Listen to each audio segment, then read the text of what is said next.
So what you can see on the screen now, and I don't intend to go through all of it. This would take 2 hours to go through as a workshop.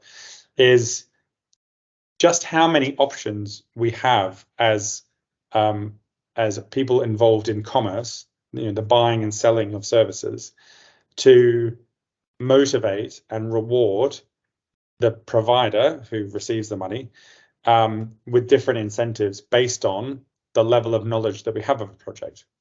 The easy way of thinking about this is on the furthest left is time and materials, standard.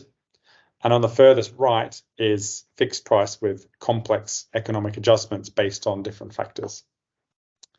In between those are at least a dozen different mini options that you can take.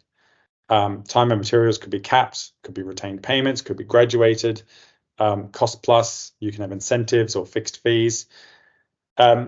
Based on the why, based on the deliverables and the acceptance criteria, helps you build a picture of the certainty that you have in how you could then price the different services. So whilst everyone defaults to time and materials, or in some companies actually default to fixed price and then spend a lot of time trying to create carve-outs, you have a number of different options that you and the provider, or the provider and the buyer, should actually share and think about what a great way would be to make sure that the teams that are delivering are actually motivated in the right way. Uncertainty plays a big factor, but asking the why and getting to deliverables can help you to refine, to have more options. It's also a good idea to test options.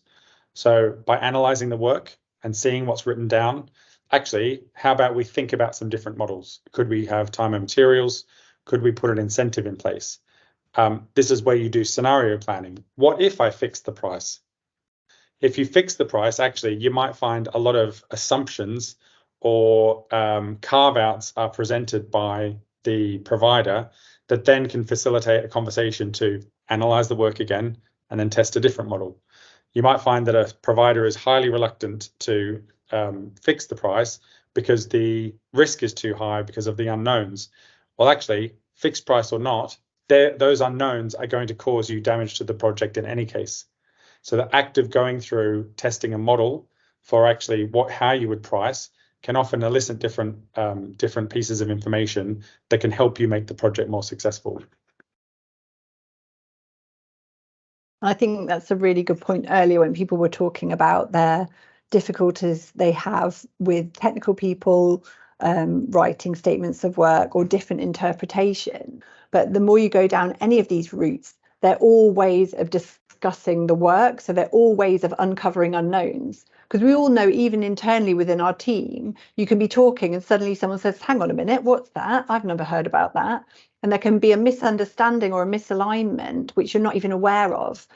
So even if you think you're going to go down a time and materials route, or you think you're going to go down a fixed price route, this is just another way of discussing the work and uncovering those own unknowns.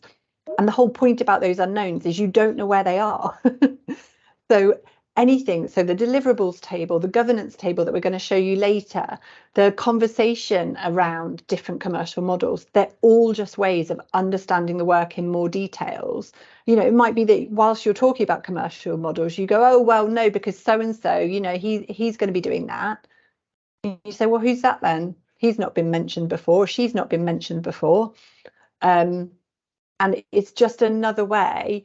And I know what we're asking people to do is to spend more time discussing the work.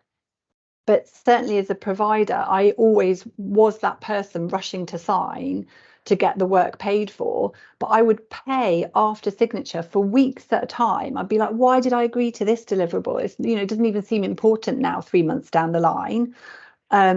Had I spent the 3 or 4 hours that it took to really interrogate the work pre-signature, I would have saved myself so much pain, but also delivered so much more value for the organisation, because maybe they didn't even need that work that I was sweating blood and tears to produce for 3 weeks.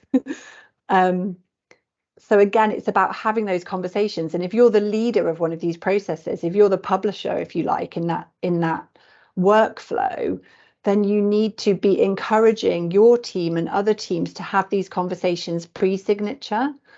And also not to do things as a paper-based exercise. That's really important. We often see people starting to write down things before even discussing the work in a live situation with all the stakeholders. 1-2 hour meetings with all stakeholders present discussing the work can save hours of drafting time with people crossing through and sending back and forth.